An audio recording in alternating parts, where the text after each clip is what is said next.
Oi, pessoal, boa noite. Nós vamos dar início ao nosso segundo dia do webinar. Antes, eu só quero passar uns recadinhos para vocês, porque tiveram algumas dúvidas, mas a lista de presença é somente no final da apresentação. Então, depois das dúvidas, a gente vai passar aí no chat do YouTube mesmo. E vai ser ao final da palestra, a gente vai enviar um formulário para vocês preencherem. E a presença vai ser contabilizada de acordo com os dias que vocês participarem, sendo que quem atingir 75% de presença vai receber o certificado. Então, é necessário que vocês participem de 3 dos 4 dias. Para quem perdeu ontem, o formulário ainda está aberto, pode assistir, mas a gente vai fechar hoje a presença de ontem. Mas os vídeos vão estar todos no nosso canal no YouTube. Então, quem também não quiser o certificado, não precisa preencher o formulário. No formulário vão ter algumas questões, né? As respostas vão estar na apresentação da palestra, então fiquem atentos aí. Vamos começar então. Vou apresentar o palestrante para vocês. A palestra de hoje vai ser ministrada pelo professor Cristian Antônio Rojas, professor, desculpa meu espanhol. Ele tem bacharelado em genética pela Universidade Nacional de Misiones, na Argentina, mestrado em ciências biológicas pela Universidade Federal do Rio de Janeiro, doutorado em bioquímica pela Universidade Federal do Rio de Janeiro, tem experiência na área de bioquímica com ênfase em biologia molecular, atuando principalmente nos temas desenvolvimento vegetal, ciclo celular vegetal, microRNAs, bactérias endofilíticas, diazotróficas, genômica e transcriptômica. Professor, boa noite. Vamos colocar aqui a sua tela para apresentação. Só um segundinho aí. E aí você já vai poder começar. Professor, só aperta ocultar aí no cantinho da sua tela para não ficar essa mensagem. E tá tudo certo. Quando você quiser, professor. Boa noite, gente. É um prazer, né, compartilhar esse espaço, né, do webinar com vocês. Vou tentar passar as curiosidades, né, da temática do Aedes aegypti, na medida do possível, né. Eu gosto muito desse tema, e embora não seja a minha linha de pesquisa, né, o que habitualmente faço, né, eu sempre trabalhei com plantas e bactérias, né, associadas com plantas. O tema é apaixonante, né, e quando eu vim morar aqui na Tríplice Fronteira, uma das primeiras coisas que fiquei sabendo é que ia ter que me deparar com a presença desse mosquito por muito tempo.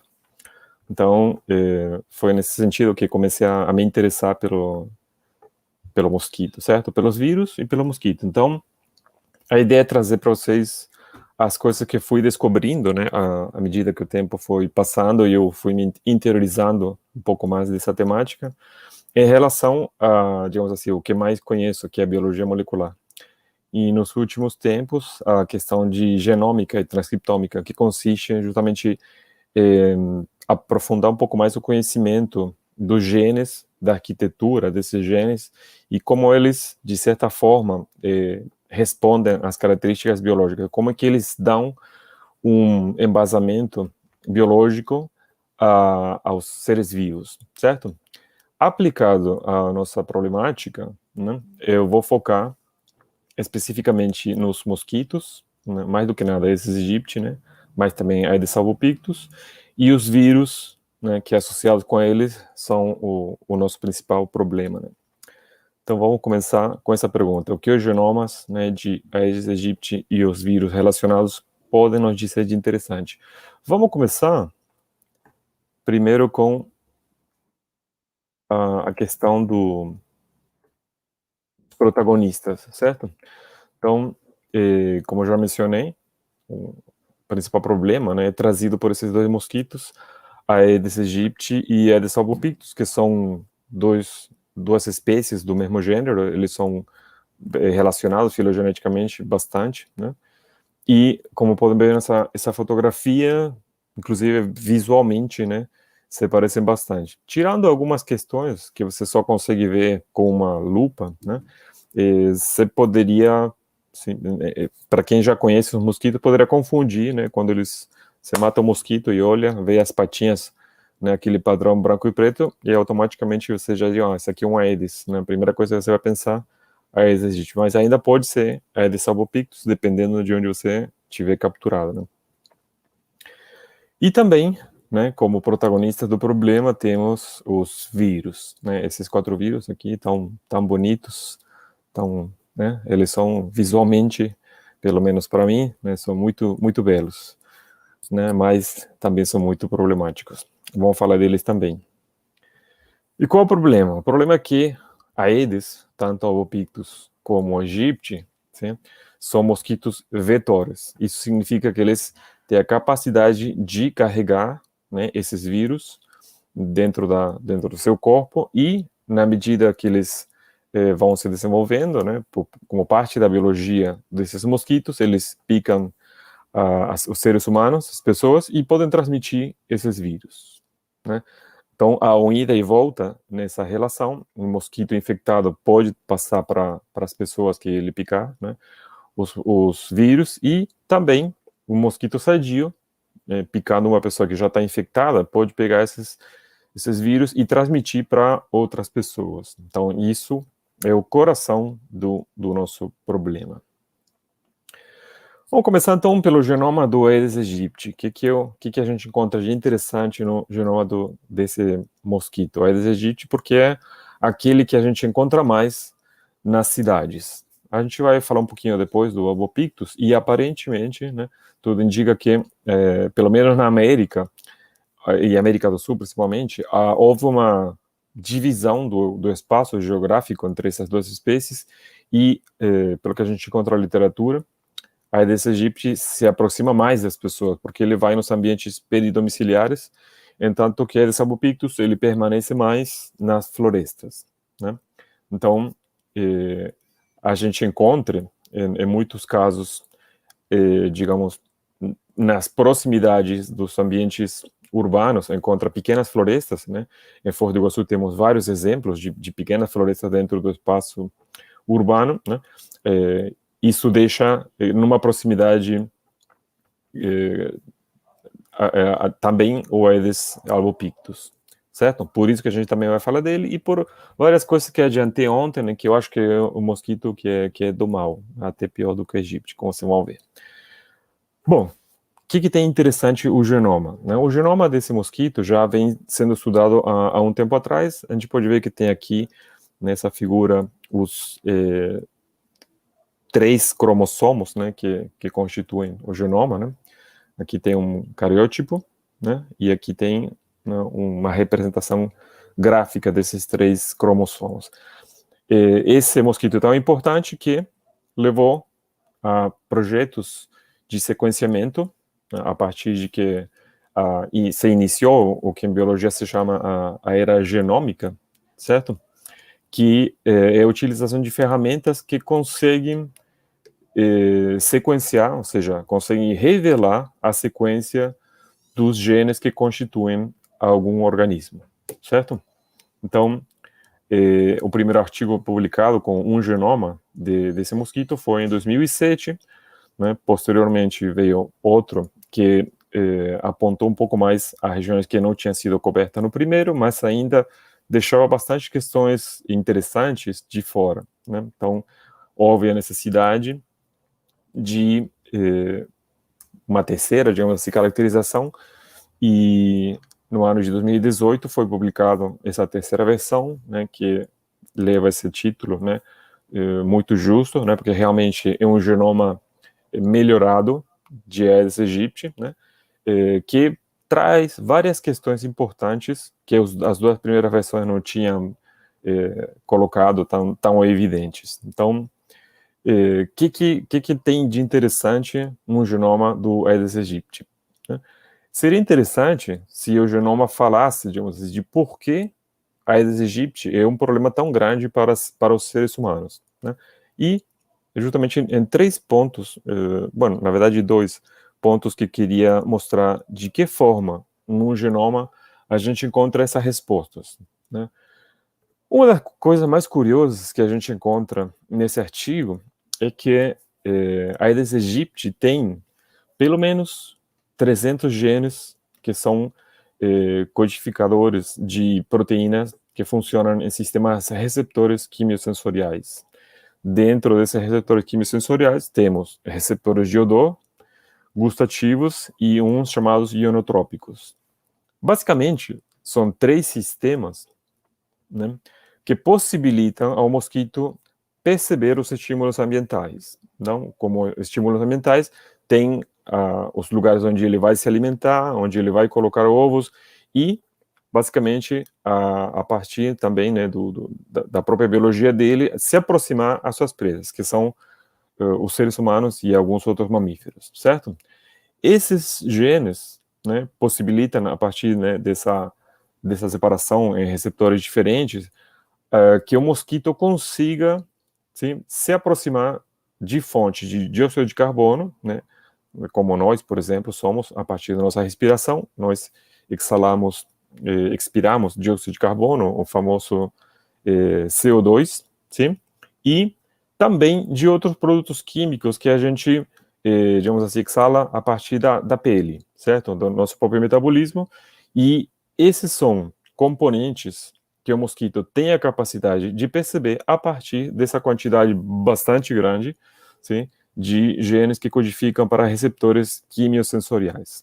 Então, poderíamos dizer que é um mosquito que, como parte da vida dele, sim, ele foi se aproximando aos seres humanos e, de certa forma, evolutivamente, ele foi se aperfeiçoando para ter uma melhor ideia digamos assim, dos nossos movimentos. Então, sim, evolutivamente foi se aproximando, né? Ele cria um carinho pelos seres humanos e nós acabamos sendo seus objetos, né, de desejo, né, o que nos traz grandes problemas. Além dessa questão de percepção ambiental, que todo mundo já sabia, mas provavelmente ninguém imaginava que eram tantos genes receptores, certo? Há outras questões também interessantes, como, por exemplo, o conceito de resistência metabólica. Resistência metabólica faz referência à série de reações químicas que possibilitam que o mosquito, sim, detoxifique compostos que são problemáticos para ele, certo? Então, nesse grupo de compostos entram o que seriam os chamados inseticidas, certo? Há um fenômeno que já é conhecido em várias espécies de amplificação gênica.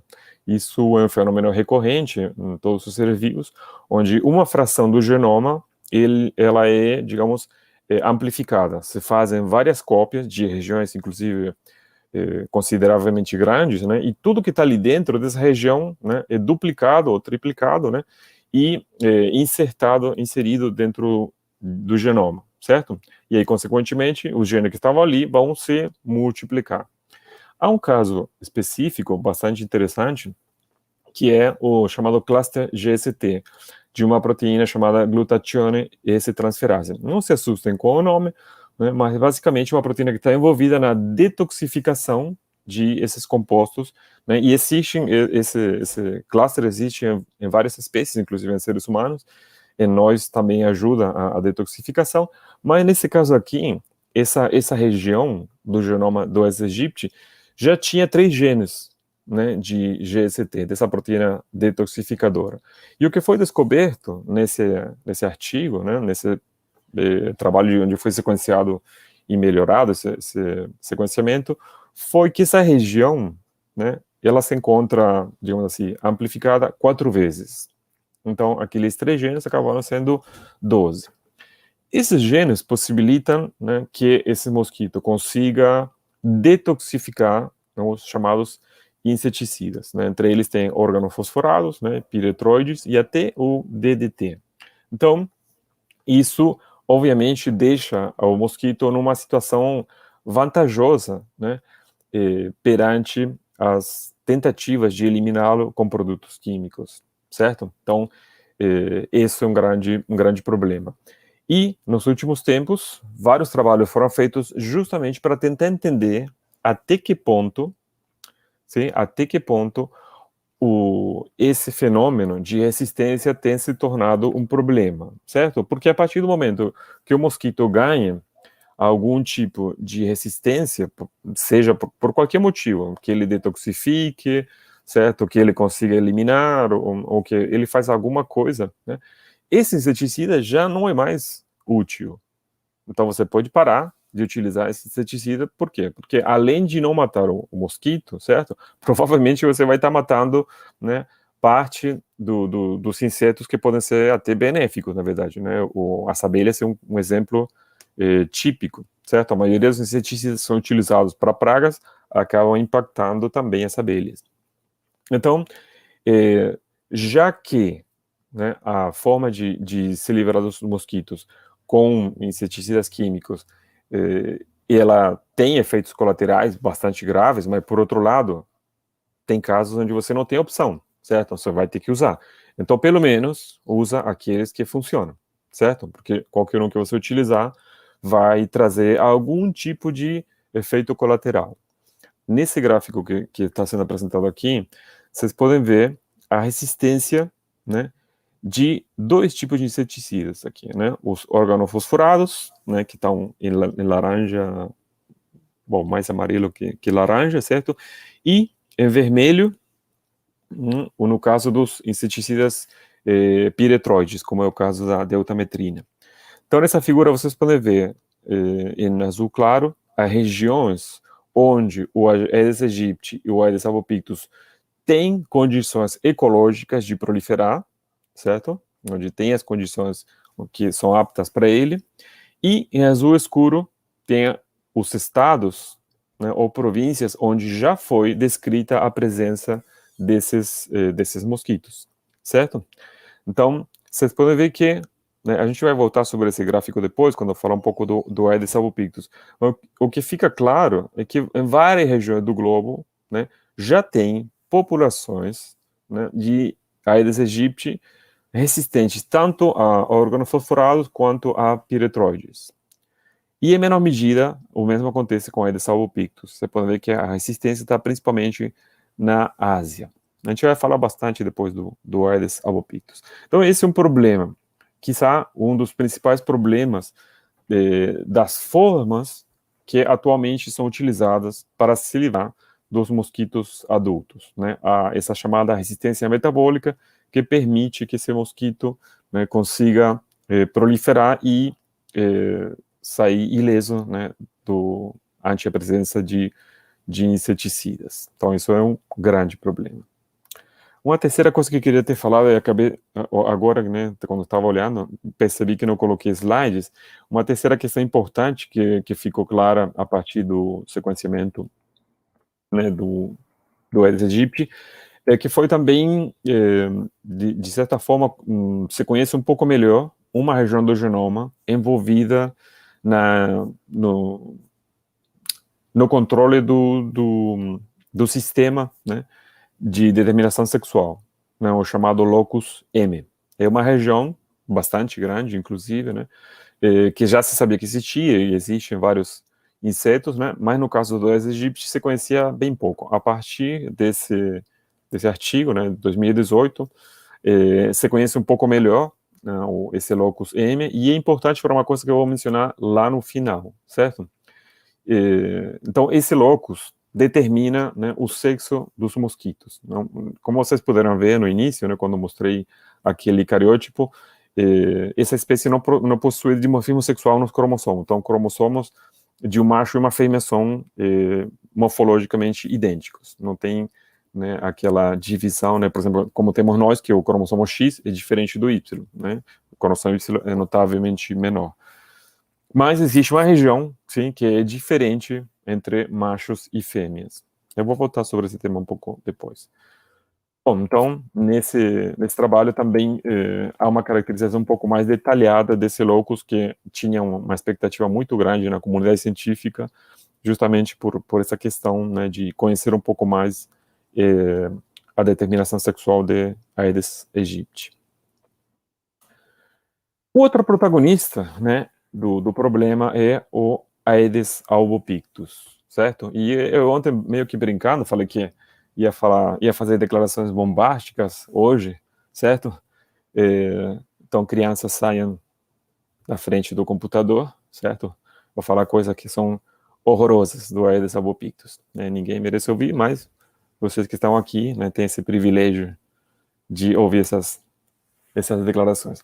Obviamente, também a Aedes albopictus, embora não seja até agora não seja um problema tão grande quanto a Aedes aegypti, e a gente vai ver por quê, também mereceu um certo reconhecimento e uma certa curiosidade que acabou possibilitando também, né, o sequenciamento do genoma, inclusive também em várias etapas, certo? E esse artigo, vocês podem ver que foi publicado, né, 26 de agosto de 2020, ainda está quentinho, se você toca no computador e na tela e dá, né, sente, né, ele está morninho, acabou de sair do forno. E ele também foi um genoma melhorado em relação aos anteriores, né, muita gente estava esperando né, por esse artigo, e confesso que, de certa forma, me deu uma decepção, porque é um artigo que é muito assim, muito vago, digamos, né? É uma descrição estrutural mais do que funcional, né? O que eu quero dizer com isso, né? As pessoas esperavam ver o que os genes que estão ali dentro possibilitam, da mesma forma que eu expliquei para o Aedes aegypti, né? As pessoas esperavam que o genoma de Aedes albopictus também, de certa forma, pudesse explicar algumas questões funcionais. E não foi o que aconteceu. Então, houve uma descrição estrutural, né, digamos assim, de blocos de cromatina, de regiões heterocromáticas, questões assim, né, tamanho, né, pouca coisa que fosse realmente interessante. Assim, é como se, imagina o seguinte exemplo, né, para mostrar o tamanho da minha decepção.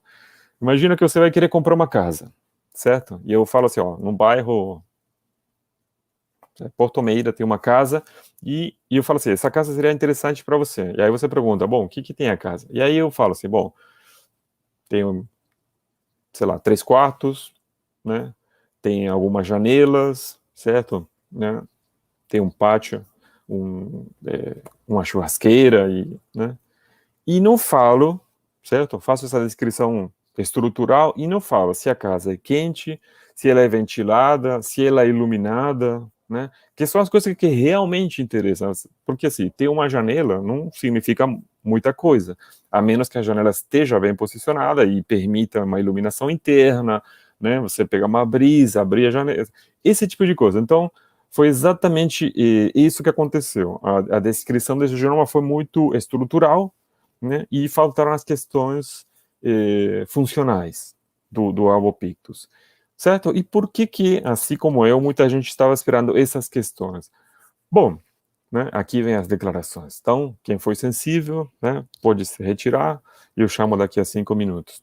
Vou colocar aqui 3 questões que para mim são extremamente preocupantes do Aedes albopictus.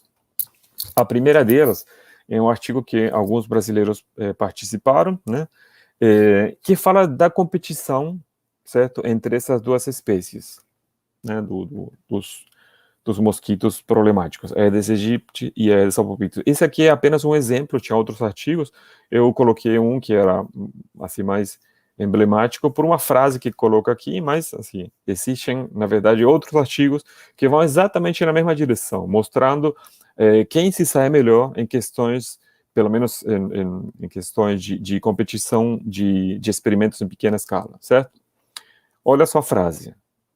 Nossos resultados sugerem ainda que essa vantagem competitiva, ou seja, que foi descrita no artigo, vocês vão ter que ler artigo para isso, né? Para a Aedes albopictus é provavelmente independente da origem da população de mosquitos, das condições ambientais locais e das diferenças locais no tipo de folha, né, que formam a base dos recursos, né, dos hábitats da larva. Ou seja, independente de várias coisas, certo? A Aedes albopictus se deu uma porrada no Aedes aegypti na maioria das análises feitas. E esses resultados não são únicos desse grupo, né? Então, tudo indica, sim, que a Aedes albopictus é muito mais durão do que a Aedes aegypti, certo? Então, isso, para mim, já é uma coisa muito preocupante, certo? Se já temos problemas com a Aedes aegypti, imagina quando chegar, né, o tigre asiático, que é como é chamado o Aedes albopictus, né? Eu vou voltar aqui para, né, a figura. essa figura que mostrei anteriormente, vocês podem ver que aqui aparece a distribuição global, certo? Das duas espécies. Dê uma olhada, né? Eu mostrei essa figura para me referir às questões referentes à resistência a inseticidas. Mas aqui também aparece a distribuição. Então, se você for olhar, né, detalhadamente, dá para ver que assim, a distribuição é muito parecida, né?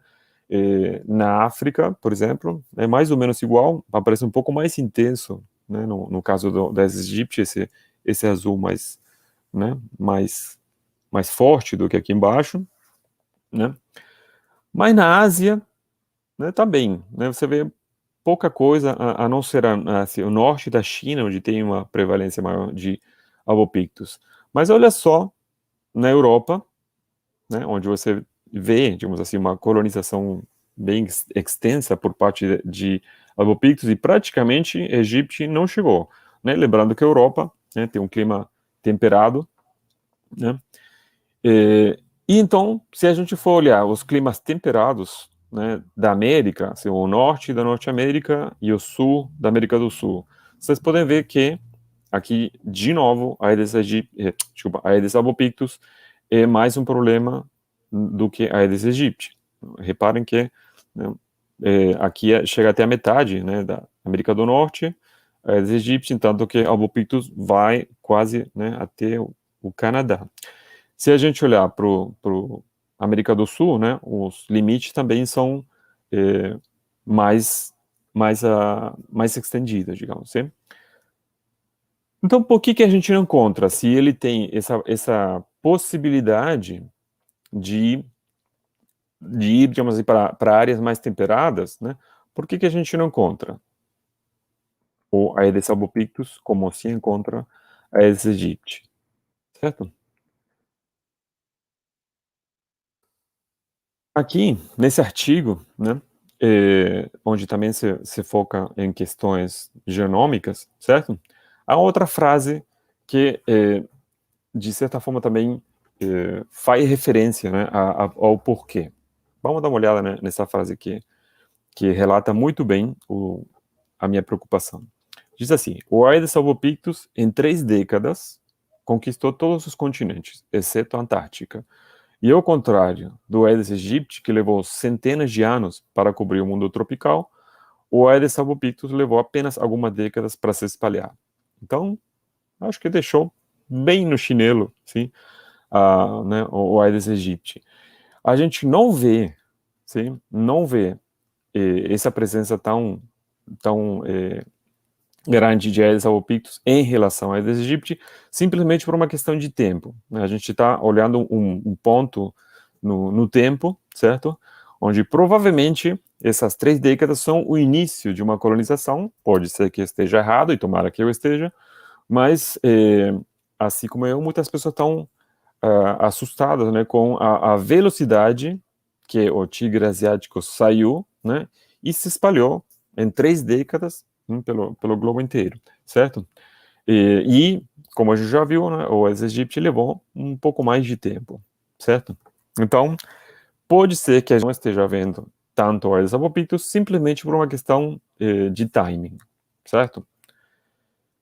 Então, essa foi o segundo motivo pelo qual me preocupa mais Aedes albopictus do que Aedes aegypti. E a terceira, né, tem a ver justamente com a presença de Aedes albopictus na América do Norte, né? Ele chegou bem antes do que a Aedes aegypti, e inclusive, né, ele é muito mais uma preocupação em função disso, dessa presença anterior. E é por isso que desde a década de 80 foram feitos vários trabalhos epidemiológicos para conhecer um pouco mais de uma questão importantíssima de esses mosquitos, que é a competência viral. A competência viral, né, é a possibilidade que esses mosquitos têm de ser portadores de alguns vírus, certo? Então, foram feitos vários trabalhos para esses albopictus, e eu não achei praticamente trabalhos, né, da mesma índole, digamos, em Aedes aegypti. Então, provavelmente porque é um problema menor para eles, é uma preocupação menor. Mas os resultados, né, são assustadoras, né? Como vocês podem ver aqui, né, a Aedes albopictus, ele tem a capacidade de, né, ser um vetor competente de pelo menos 26 arbovírus diferentes, uma quantidade muito grande. Então, dentre esses 26 temos, obviamente, né, os sorotipos 1, 2, 3 e 4, né, do vírus da dengue, né, a febre amarela também, né, a encefalite japonesa, né, e temos aqui também o nosso chikungunya, né, que também já é conhecido de nós, que é de uma família diferente, além de vários outros, né, tem o Maiaro também, que provavelmente será a próxima dor de cabeça, né, de nós, né, será muito provavelmente o Maiaro. Mas tem um monte, ou seja, possibilidades eles têm, né, esses trabalhos de análise para ver a competência viral são feitos em laboratório, mas mesmo assim são assustadores, significa que, né, se o mosquito picar alguém que tem esse vírus, ele consegue carregar e levar para outra pessoa, né? Então, mesmo sendo estudos, digamos, in vitro, digamos assim, né, não em vivo, de qualquer forma são assustadores, certo? Então, esses são os 3 motivos pelo que eu falei que o Aedes albopictus, para mim, deveria ser uma preocupação, né, maior do que ela é na atualidade, certo? E os outros protagonistas do problema, né? Como eu falei anteriormente, né, são basicamente os vírus. Se não fosse por esses vírus, né, a gente teria, né, o mesmo sentimento pelos mosquitos aedes que tem pelos borrachudos, né? Que a gente leva uma picada, mata, né, e passa a ignorá-la, certo? Então, esse mesmo desprezo que a gente tem pelos borrachudos, a gente teria pelos mosquitos, mas por conta desses vírus, a gente, né, tem uma preocupação muito maior, né, e é bom que tenha, pelos mosquitos aedes. Então, esses vírus, justamente por serem transportados, né, veiculizados pelos mosquitos aedes, por outros também, né, são chamados de arbovírus, né? Então, é um grupo bem heterogêneo de vírus que tem essa capacidade de ser transmitido por artrópodos, certo? Então, ar vem de artrópodos de born e vírus, né, da natureza deles. Então, esses são os principais, mas como vocês viram na figura anterior, não são os únicos vírus que deveriam ser, digamos assim, motivo de alarme, certo? Mas são os que atualmente já passaram por aqui e já foram e continuam sendo um problema. Então temos da dengue, febre amarela, chikungunya e zika, certo? Então vamos ver o que os genomas desses vírus poderiam nos dizer. Analisando os genomas, né, a gente tem clareza de que se trata de vírus relacionados. Se a gente analisar a sequência deles, pode ver que são próximos filogeneticamente falando e por isso que são classificados dentro de famílias por afinidade genética. Então, a família Flaviviridae, né, tem os já famosos, né, febre amarela, né, dengue e zika, e outros menos, né, aqui coloquei 2 apenas, mas tem bastante mais, né, como o vírus da febre do Nilo Ocidental e da encefalite japonesa, que é um problema na Ásia por conta justamente do albopictus, certo? E de uma família diferente, que é a família Togaviridae, ou também famoso o chikungunya. Então vamos ver o que cada um desses vírus tem nos mostrado a partir das análises genômicas. Vamos começar pelo Zika vírus. O Zika vírus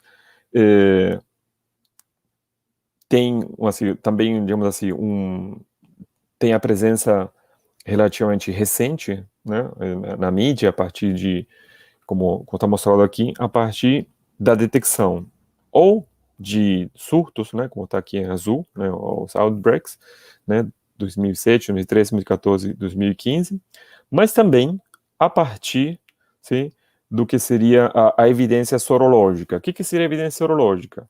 Né? Seria a detecção de anticorpos nas pessoas que padeceram, né, a infecção.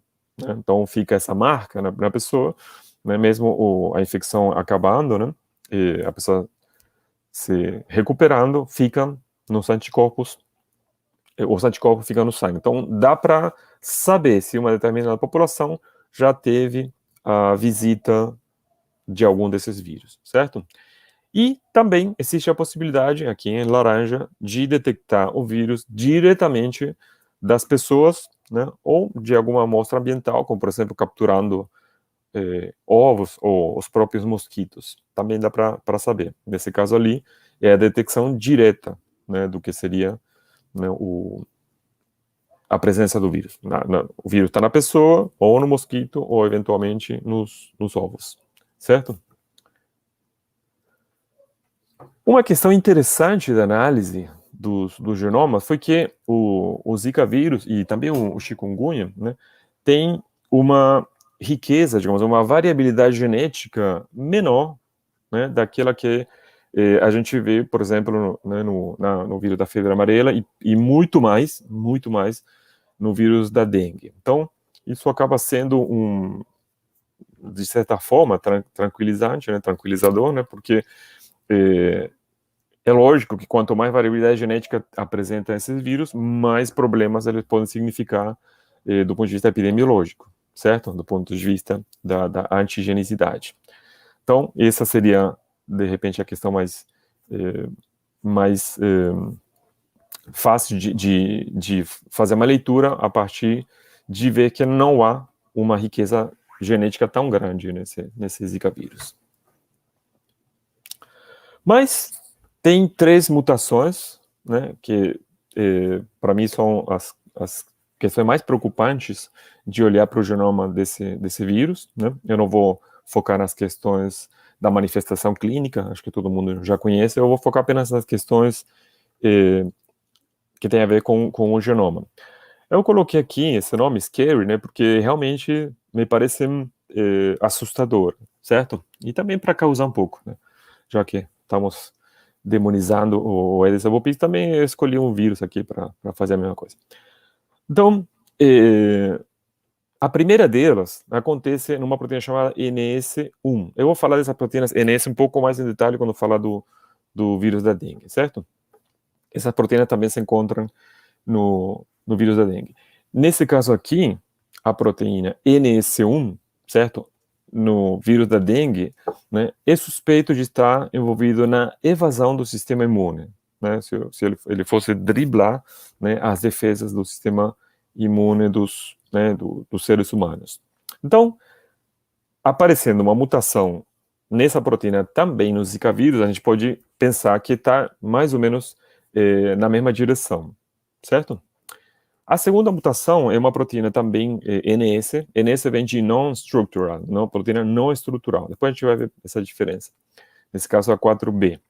E também, né, especificamente no sorotipo 2 da dengue, né, ela foi vista, né, envolvida na inibição da sinalização mediada por interferão do tipo 1, que também é uma estratégia, digamos assim, do sistema imunológico, certo? Para reforçar a defesa. E por último, a proteína NS5, né, que no caso do vírus, né, da febre do Nilo Ocidental, né, tem a função de mascarar o RNA viral para que ele também consiga se livrar do ataque do sistema de defesa que nós temos. Então, essas mutações que possibilitam essas questões foram vistas em outros vírus. Só que, aqui no caso do Zika vírus, aparecem as 3 juntas. Então, isso pode ser apenas, né, casualidade ou pode ser, né, algum tipo de estratégia, né, para o Zika vírus conseguir, de alguma forma, driblar, né, diferentes mecanismos do sistema de defesa. Então é preocupante que essas 3 mutações que foram vistas isoladamente, de forma simples, né, em outro vírus, aqui se encontram as 3 juntas. Então isso para mim é a principal preocupação, né, se gostaria de saber se isso aqui é apenas, né, azar, né, ou realmente faz parte de uma estratégia, né, desse Zika vírus. Eu não sei como estou com o tempo. Perdi aqui minha... tem 20 minutos. falta pouquinho. Só no caso, o chikungunya vírus, né, também, né, como mencionei anteriormente, uma coisa que ficou clara é que ele não tem uma riqueza, né, uma variabilidade genética, assim como o Zika vírus, tão grande quanto outros vírus, né, avovírus que sim, né, deixaram preocupação. Eu vou focar apenas numa questão única, né, de uma mutação que também é interessante, né, que acontece numa proteína do envelope, que é a parte mais externa, né, que possibilita também, né, de certa forma, uma maior, digamos assim, melhor aproveitamento, né, do sistema para driblar, né, o reconhecimento do sistema imunológico. Então, essa mutação aqui de um aminoácido específico, né, foi vista, digamos assim, né, como importante a partir, né, de comparações entre cepas de uma região onde o chikungunya tinha sido um pouco mais virulento, que seria um pouco mais agressivo, né, digamos assim, nos sintomas. Então, embora seja apenas uma, é possível que existam ainda outras, né? No caso da febre amarela, né, que é um vírus já conhecido há muito tempo, né, uma característica interessante, né, desse vírus é que vocês podem ver aqui, né, o que seria a dispersão global, mas só aparece em 2 continentes, certo? Né? Também, né, na América do Norte ele se conseguiu espalhar, né, e também na Europa. Mas, né, por algum motivo que ninguém conhece até agora, assim, esse vírus, né, ainda não foi um problema na Ásia. E olha que, né, eles estão cheios de problemas, certo? Uma questão interessante que como eu já mencionei anteriormente, o mosquito problemático, sim, na Ásia é o Aedes albopictus, certo? Né, ele já era conhecido há bastante tempo, né, e é chamado de tigre asiático, certo? E por algum motivo, né, mesmo existindo o Aedes aegypti, né, também na Ásia, o vírus da febre amarela não representou, até agora não foram descritas epidemias com esse vírus. Uma coisa muito curiosa, mas que por enquanto não tem explicação. Todos os outros vírus que mencionei, chikungunya, zika, os 4 sorotipos da dengue já foram algum problema em alguma região da Ásia, menos, né, o vírus da febre amarela. Então, grande dúvida. E agora sim, vamos passar para o último, né, que seria talvez o mais importante, em função das epidemias que a gente teve, né, praticamente todo ano, né, que é o dengue, né, o vírus da dengue. É o vírus mais estudado, né, do ponto de vista genômico, né, de longe, né, e também do ponto de vista da biologia molecular, né, de sequenciando o genoma, mas também a partir da sintomatologia clínica, né, é o mais estudado. Essa seria, né, uma representação do genoma, onde a gente vê 3 proteínas estruturais, né, do capsídeo, da membrana e do envelope, e 7 proteínas chamadas NS, né, de non-structural. Essas proteínas têm funções, algumas delas conhecidas, como eu já mencionei anteriormente, e outras ainda, digamos assim, em dúvida. Mas, provavelmente, todas elas são fundamentais para eventos de processamento do que seria a única proteína que é feita a partir desse genoma.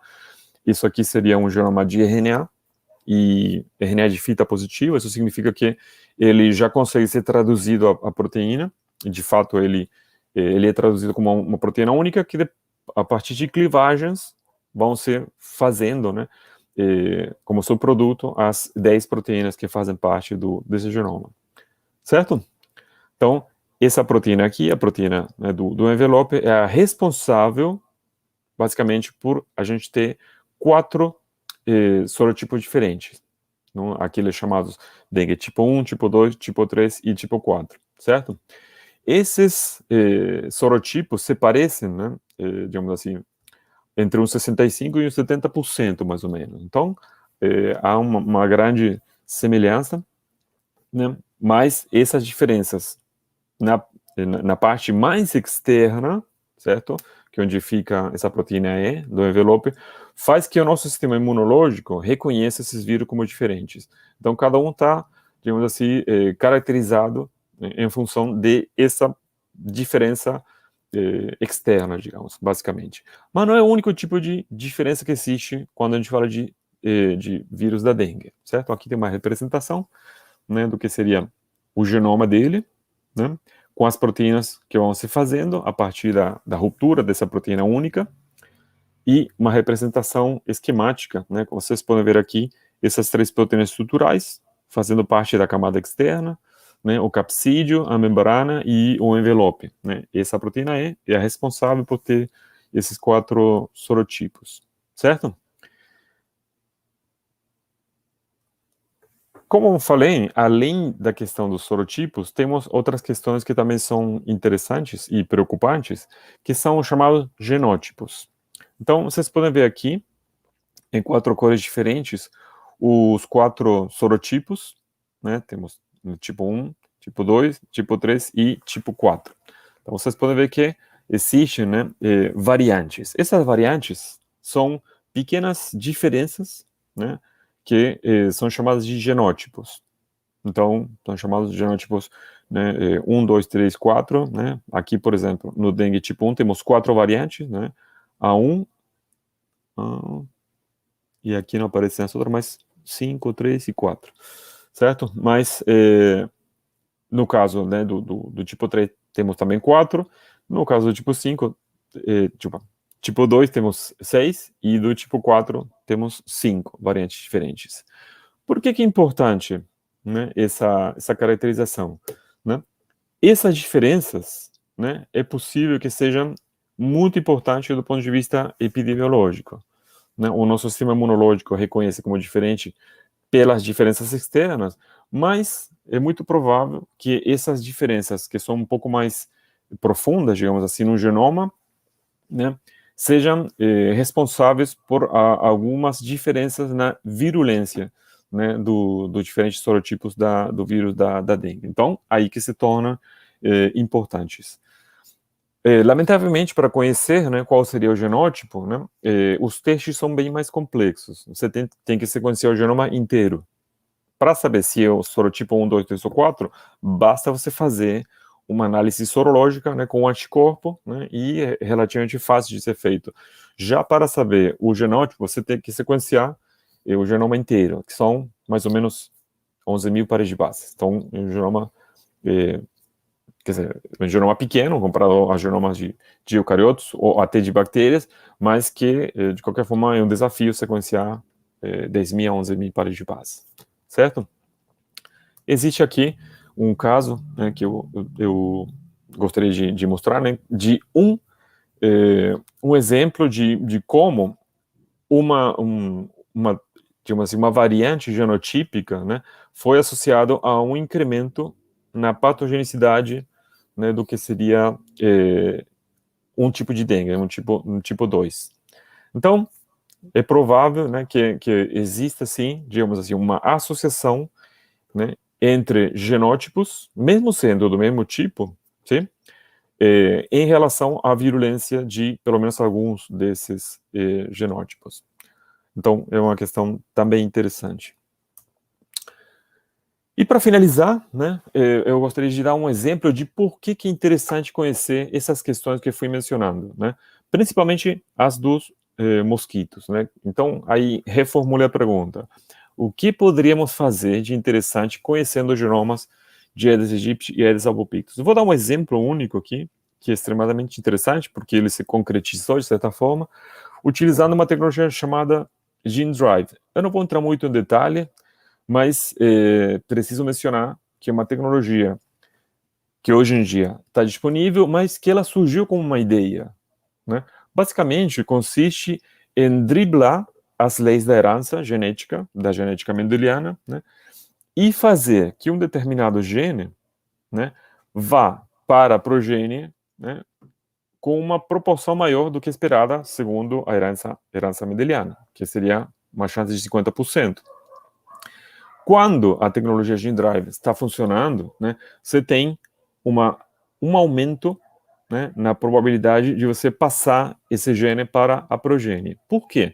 Basicamente porque quando você tem o Gene Drive funcionando, esse gene faz uma cópia no cromossomo homólogo, e aí, né, se um ser vivo receber uma única cópia, daqui a pouco ele tem duas. Essa ideia surgiu há bastante tempo, né? Um entomologista, George Craig, quando começaram a ser conhecidos o que são chamados de genes egoístas, né? Que é mais ou menos uma coisa parecida com o que mostrei na figura anterior. Então, esse entomologista hipotetizou, né, que esses genes egoístas poderiam ser utilizados. E deu um exemplo. Se a gente conseguisse que um gene egoísta, né, por exemplo, ou melhor, se a gente tiver um gene que masculinizasse os insetos de uma espécie e ele se comportasse como um gene egoísta, a gente poderia fazer que esse gene começasse a se espalhar pela espécie até, né, basicamente converter todos os organismos que fossem atingidos em machos. Então, consequentemente, não teria fêmea e essa espécie poderia acabar. Mas foi mais, né, uma consideração teórica. Até, né, porque em 1960 a biologia molecular não estava tão avançada, mas no ano de 2003 são descobertas umas enzimas de restrição, que são umas ferramentas moleculares que permitem, né, manipular o genoma de uma forma que não era possível previamente, né? E aí que, né, o Austin Burt, ele fala assim, bom, a ideia do Craig agora tem que estar mais plausível, certo? Né? A gente poderia, e ele fez um artigo onde mostrou como essas enzimas, essas endonucleases chamadas homing, poderiam ser utilizadas para, eventualmente, né, fazer a ideia do Craig. Mas ainda não era possível. Até que, no ano de 2012, foi desenvolvida uma ferramenta chamada CRISPR-Cas9, ou CRISPR-Cas9, que é uma ferramenta bastante sofisticada, digamos assim, para fazer uma coisa que já era feita, que é a modificação genética, né? Só que com uma possibilidade muito mais refinada de não cometer, de não ter efeitos colaterais nessa modificação genética, né? Então, isso deu uma briga interessante, né, pelas patentes, né? Então, eu já falei outras vezes, né, para os meus alunos, eu gosto muito de seguir isso, justamente pela questão do royalty, mas, né, o importante foi que agora, pela primeira vez na história, né, a ideia do Craig poderia ser levada à prática, né? Aqui, né, a ideia seria que, pela tecnologia de CRISPR-Cas9, né, um gene fosse colocado, né, para funcionar como gene drive, como um impulso genético, certo? E foi assim que no ano de 2018, né, finalmente um grupo de pesquisadores levou à prática, né, e conseguiu, né, provar aquela hipótese do Craig, né, onde em mosquitos anófeles foi colocado exatamente da forma que Craig fez essa proposta de fazer um gene masculinizante, certo, colocado em alguns mosquitos numa caixa de populações. Então, né, mosquitos que não tinham como assim, não tinha como fugir e também não tinha como entrar mosquitos de fora, foram colocados alguns mosquitos que tinham sido modificados, né, com esse gene masculinizante. E daqui a pouco, realmente, houve a extinção, né, de todos os mosquitos. Então, realmente, né, assustadoramente, o experimento, né, funcionou. Praticamente 40, né, não, 40, deixa eu ver, 60 anos depois, né, de ser feita, né, essa proposta. Certo? Então, por que isso foi possível? Porque no caso de Anopheles gambiae, né, o locus, né, aquele locus M1 que eu mencionei anteriormente, né, ele era conhecido bem em detalhe. Então, isso não é possível ainda, né, nos mosquitos que eu falei hoje, né, os Aedes. Mas foi extremamente interessante porque trouxe essa questão, né, essa possibilidade e a tornou realidade. Foi assim que Bill Gates, né, estabeleceu, ele já tinha um programa de luta contra a malária, né, há muito tempo ele está preocupado com essa questão, e a partir dessa possibilidade, ele financiou, né, esse projeto com inicialmente 35 milhões de dólares, né, para aplicar essa tecnologia, né, no caso, e um tempo depois ele subiu para 75 milhões. Então, realmente, o cara está interessado em erradicar, e ele falou que não está muito preocupado com as questões éticas, digamos assim, de eventualmente acabar com uma espécie, porque esse seria digamos assim, se tudo der certo, da forma que Craig, né, o entomologista, vaticinou, né, essa ferramenta, certo? Né, o Gene Drive tem a possibilidade de acabar com uma espécie. Porque uma vez que você lança esses organismos geneticamente modificados, né, e esse gene começar a se espalhar, né, pela espécie, você não tem como voltar atrás. Né, por questões que seriam difíceis de explicar aqui no tempo que tenho. Mas muita gente está muito preocupada, né, porque mesmo sendo uma espécie que a gente considera desnecessária, ou que ninguém sentiria falta, né, mesmo assim pode ter consequências imprevisíveis, que a gente não consegue imaginar, né, com o conhecimento que temos atualmente. Então, muitas pessoas estão muito preocupadas com essa tecnologia, né, embora seja promissória, né, há várias questões interessantes. Agora, uma coisa que eu considero, né, é que, tudo bem, há problemas que a gente tem que ver, mas, independentemente disso, quanto mais a gente conhecer os genomas, tanto dos vírus quanto desses mosquitos, menos chance de dar errado, digamos assim, de ter efeitos colaterais.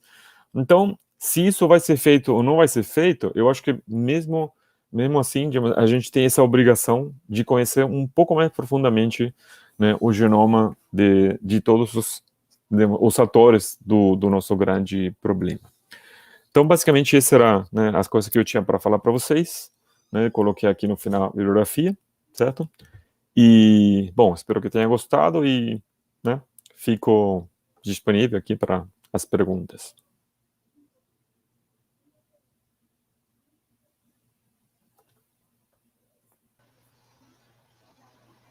Professor, obrigada pela excelente aula. O pessoal gostou bastante das partes polêmicas, né? Foi bastante comentado. E agora eu tenho algumas dúvidas, até que sobraram de ontem e que o pessoal já fez lá no chat, se você puder responder para a gente. Ontem o Wes tinha perguntado para a gente por que não foi possível até agora desenvolver uma vacina que fosse realmente efetiva contra a dengue, como aconteceu com a malária. Boa pergunta. Eu li vários artigos, né, em relação a isso, e pelo que eu senti, digamos assim, né, o fato de você ter uma resposta imunológica um pouco diferente, no caso, né, e pelo fato de você ter 4 sorotipos. O que é que acontece? Quando você tem a infecção por um dos sorotipos, né, você vai ficar... a tua memória imunológica vai te proteger, né, dali para sempre, digamos, contra esse sorotipo que você teve a infecção, certo? Né? Mas nos primeiros meses, né, do pós-infecção, você também vai estar protegido contra os outros, certo? É uma imunidade de curto prazo. E no caso, né, há outro problema, né, de você ter as respostas cruzadas. Né? Continuando com o exemplo, se eu for infectado por um sorotipo, digamos assim, sorotipo 1, eu ficarei dali para frente imune a novas infecções pelo sorotipo 1 e um par de meses os 4, certo? Mas o que acontece se daqui a um tempo, se daqui a um ano, né, o ano que vem, eu for infectado pelo sorotipo 2, né? Pelo que a gente viu até agora, né, o sistema imunológico, né, não reage muito bem quando há uma infecção prévia, quando você tem anticorpos prévios. E em alguns casos, o sistema imunológico reage, né, exacerbadamente e acaba comprometendo o próprio sistema, né, de defesa. Então, pode acontecer alguns efeitos colaterais, algumas questões delicadas e o organismo pode, digamos, sofrer consequências graves. Então, isso tem basicamente duas formas, né, que é a dengue hemorrágica, onde, né, os efeitos são muito, muito fortes, né, ou o choque por dengue. São as duas manifestações que você pode ter, né, nesses casos onde você é infectado pela segunda vez, né, né, nesse caso aí, por um sorotipo diferente de dengue. Então, o que acontece? Fazer uma vacina para que seja efetiva tem que ser necessariamente tetravalente. Não adianta fazer, né, alguma que seja. Então, isso, logicamente, quadruplica essa questão. Por quê? Porque quando você recebe, vamos supor que você receba antígenos das quatro, né, é difícil medir, por exemplo, né, a imunidade que você vai gerar daqui a pouco, né, se ela é direta, assim, por exemplo, os anticorpos anti-sorotipo 1 que eu tenho, certo? Logo depois, foram em função do antígeno, né, do tipo 1 ou cruzado dos outros, né? Então, várias questões técnicas, né, que não permitem conhecer, digamos assim, se uma determinada vacina tem quanto de porcentagem e, basicamente, quanto de anticorpo neutralizante seria necessário para fornecer proteção, né? Quanto seria, né, no caso.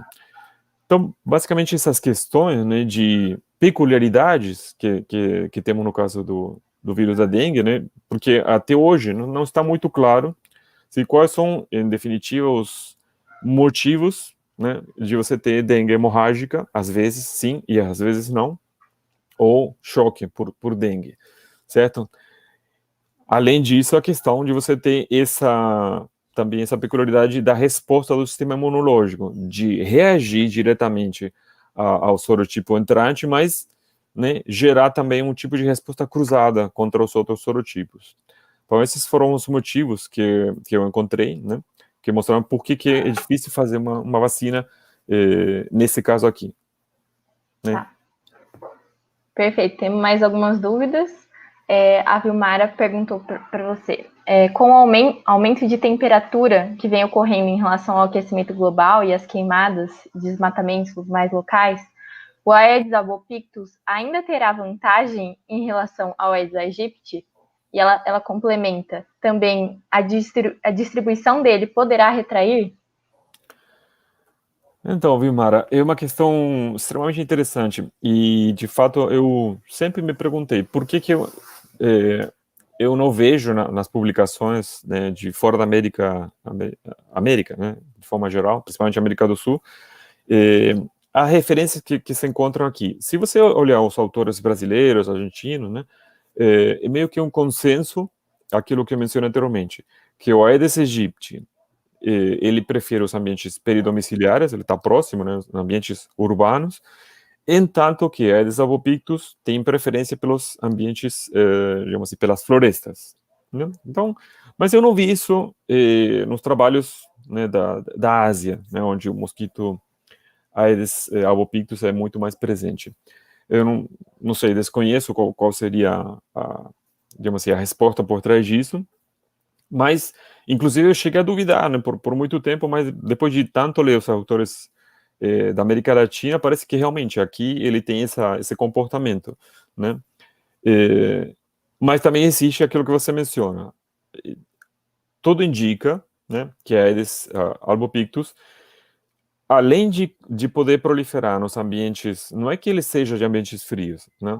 Ele pode proliferar em ambientes, digamos assim, tropicais e subtropicais, só que ele tem, né, a possibilidade, né, de ir um pouco mais a áreas temperadas. Então, na verdade, ele é tudo que o Aedes aegypti aparentemente é, né, aquela facilidade de dispersão em áreas tropicais, com uma coisa a mais, que é a possibilidade de ir onde o Aedes aegypti ele não vai, né? Então eu sempre me perguntei isso que você está se perguntando, com o desmatamento, certo? Será que ele não vai se tornar um problema, né? Será que ele não vai fazer o que faz na Ásia, de sair dos ambientes silváticos, né? Das florestas e começar a competir pelo Egito, digamos assim? Será que a gente não empurraria ele a sair da floresta e se tornar um problema? Então, eu acho que sim. Por isso que também eu falei que, né, me preocupa muito o Avopictus, porque aqui aparentemente ele se comporta diferente da Ásia, né? Ele está ali no matinho, né, tranquilo, só sai, né, eventualmente para a periferia, né? É, mas será que se a gente não começar a perturbar mais do que já perturba, né, esses ambientes, será que não, a gente não vai forçar ele para sair dali dentro né, e começar a competir, já que ele tem, né, quando são confrontados, ele mostrou vantagens, digamos assim, competitivas.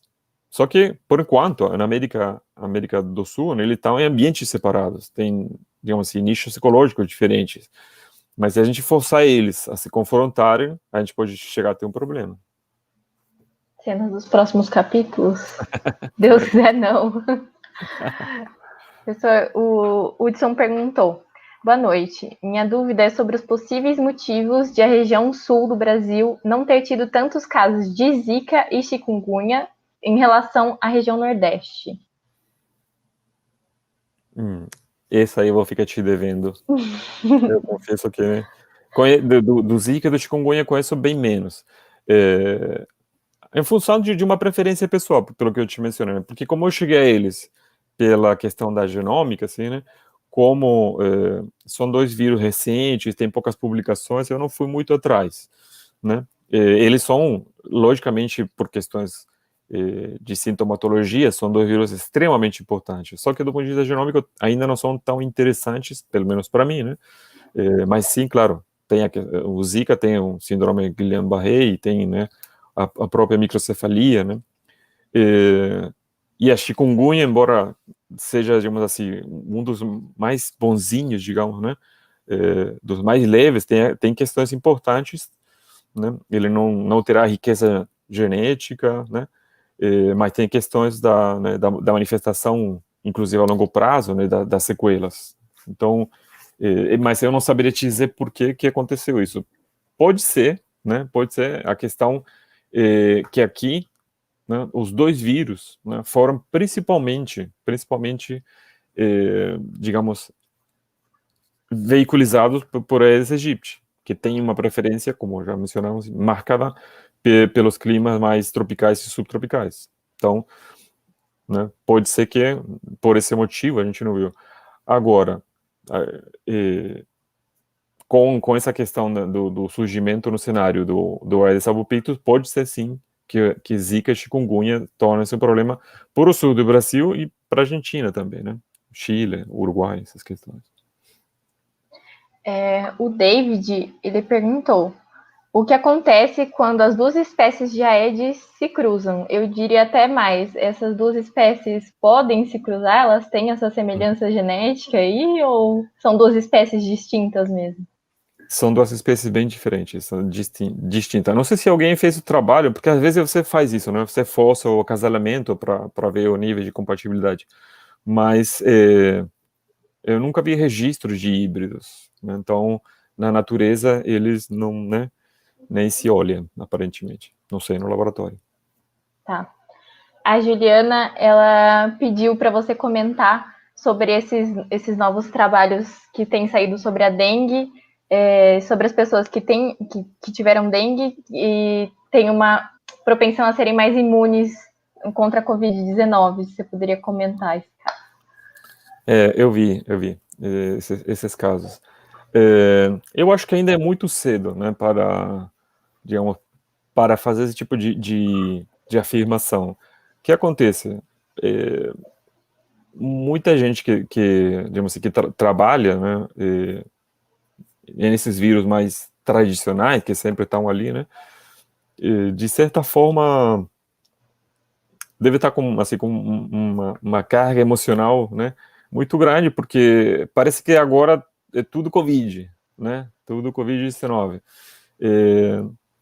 Então, assim, eu imagino, né, que grande parte dessas questões que a gente escuta, assim, sejam informações que não foram devidamente corroboradas ou estatisticamente comprovadas, né, para fazer uma afirmação. E a mídia, né, logicamente, qualquer coisa que tenha a ver com Covid, né, mesmo sendo, né, as doenças que eles, né, ignoram, né, como a gente vê, a dengue praticamente não tem espaço na mídia. E é tão importante, até mais, às vezes, né, do que, né, do que a gente poderia imaginar, certo? Porque a gente não ouve, pensa que está tranquilo, né? Hoje eu já estava lendo algum repórter, né, dizendo que há uma subnotificação, provavelmente, de dengue, né? Provavelmente porque parte das pessoas que são envolvidas, né, operacionalmente com levantar esses índices estão sendo realocados para questões, né, da Covid. Então, aquela, na verdade, seria uma subnotificação, não é que não está tendo caso de dengue, está tendo menos porque está dando menos atenção. Então, assim, eu esperaria um pouco para ver essa questão, né, de imunidade cruzada ou compartilhada, né, para ficar contente ou triste, né, no caso. Então, para mim ainda é cedo, né, a gente temos pouco tempo de Covid, claro, a gente está de saco cheio, na verdade, né, parece que estamos... Mas do ponto de vista histórico de uma doença, estamos no começo, na verdade. Professor, a última pergunta aqui, só a Carolina, ela tinha até perguntado ontem se, acho que você até comentou um pouco na sua palestra, mas se o Aedes aegypti e o Aedes albopictus podem conviver no mesmo lugar. Então, na maior parte, né, do mundo, digamos assim, onde está um está o outro, né? O que acontece é que algumas regiões, né, são meio que exclusivas do albopictus, né? Mas eles compartilham, né, e na Europa, né? Na Europa, norte da América do Norte e sul da América do Sul, né, se encontra mais albopictus, por aquelas questões que eu mencionei, pela adaptabilidade a climas temperados. Mas eles coexistem, né? O que acontece de diferente, né, aqui na América do Sul, e eu ainda não sei porquê, digamos, essa preferência, né, essa bifurcação de preferência, né, de ambientes urbanos, né, o Egipte, e albopictus por ambientes de floresta. Mas a gente encontra, se você deixar armadilhas, por exemplo, né, perto de uma floresta, é provável que você vai pegar os dois, né? E a gente pode fazer essa pergunta, né, pro Jean, que ele vai falar amanhã. O trabalho dele é justamente esse, né, de fazer capturas de mosquitos e, né, para ver o que temos, né, e onde temos. Então, o trabalho do Centro de Controle de Zonas é justamente isso.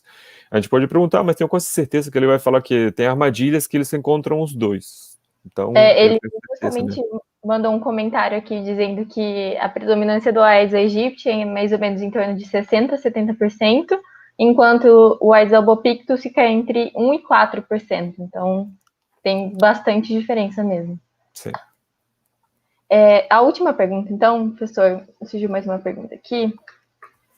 Um segundo aqui para eu colocar. A Vilmara perguntou se teria como o gene egoísta escapar da espécie de mosquito-alvo por transferência lateral, ou talvez para outras espécies não alvo, até espécies polinizadoras, por exemplo, causando problemas. Boa pergunta. Pelo sistema, eu acho difícil, né? Só poderia passar por reprodução sexual, né? Agora, pode acontecer algum evento que a gente não conheça, né? Há algum tipo de transferência horizontal, vamos supor assim, existem elementos genéticos móveis, né? Praticamente em todos os seres vivos. A maioria das vezes são silenciados, mas, sei lá, tentando imaginar um cenário assim, bem, bem distópico, se algum desses elementos pudesse sair e levar, digamos, esse fragmento e passar para outro organismo, mas pelo menos até agora, nunca foi descrito, digamos, esse tipo de evento, né? A única forma seria por reprodução sexual, que isso de fato acontece e de fato é o coração da técnica, né? E a ideia, digamos assim, é o sistema funciona a partir do momento que a espécie tem reprodução sexual, né? Porque, digamos assim, um indivíduo recebe uma cópia, né? Digamos assim, continuando com o exemplo, vamos supor, do gene masculinizante, certo? Ele recebe uma cópia, só que ele tem duas cópias, né? Como todo ser diploide tem dois cromossomos homólogos. Ele recebeu um, né? Daqui a pouco, né, o gene drive faz que esse gene pule para o outro cromossomo e agora ele tem os dois, então ele se tornou um homozigoto. Então ele vai passar isso para a prole dele, certo? De novo, a prole dele vai receber uma cópia, mas daqui a pouco tem duas, certo? Então o sistema realmente ele funciona a partir do momento que existe reprodução sexuada, né? Então ele tem essa capacidade de se espalhar, né? Mas se essa espécie não tiver reprodução, por exemplo, aquela pergunta que foi feita, a Aedes aegypti e a albopictus se cruzam, não se cruzam, né? Então não tem como esse gene passar de Aegypti para albopictus ou ao contrário. Tá. Acho que foram essas as perguntas aqui. Queria agradecer, professor, por ter topado estar aqui hoje, né? Aparecendo aqui pra gente. E queria convidar todo mundo amanhã a assistir a palestra do Jean. O Jean, ele é coordenador do Centro de Controle de Zoonoses de Foz do Iguaçu. Então vai ser bem legal para a gente, né, depois de ter visto toda essa parte teórica, ver como é que funciona a realidade da dengue aqui no município e na região. Então, muito obrigada, viu, professor? Obrigada a todo mundo que Obrigado a vocês assistiu, pelo que estava convite. aqui. E é isso, gente. Boa noite. Não se esqueçam de assinar a lista, de preencher lá e responder as questões. E é isso. Obrigada, professor. Tchau, gente. Boa noite. Tchau, tchau.